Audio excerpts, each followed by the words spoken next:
Napunta ako sa Arima Grand Hotel kasama ng mga kaibigan. Grabe, I was really amazed. Ang room na pinatisayan namin ay ryokan. Ang ryokan ay traditional Japanese inn. Meron akong kasama sa room. Twin beds. Pero, ang nakakatuwa, meron siyang tatami. Dun sa tatami, pwede kang maglatag ng futon. Ayan yung mga futon. Grabe ang serbisyo. Hindi nga kami ang naglatag ng futon.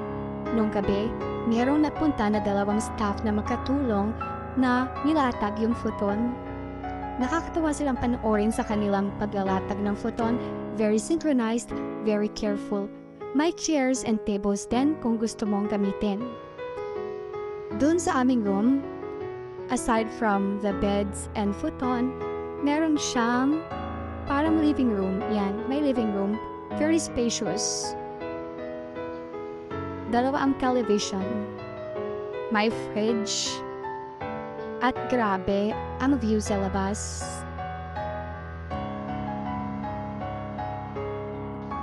Hindi matatawaran yung tuwa ko nung mapasok ko tong room na to. I've never expected na makakapasok ako o makaka-check-in sa ganitong klase ng ryokan. Pero hindi yan ang exciting part dahil meron pang mas matindi dyan, mga ni.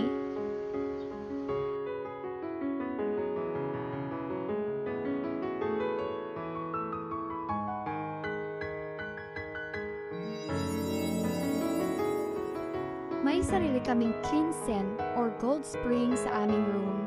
Kulay brown ang tubig nito dahil meron itong iron at salt. Para saan ba ang iron at salt?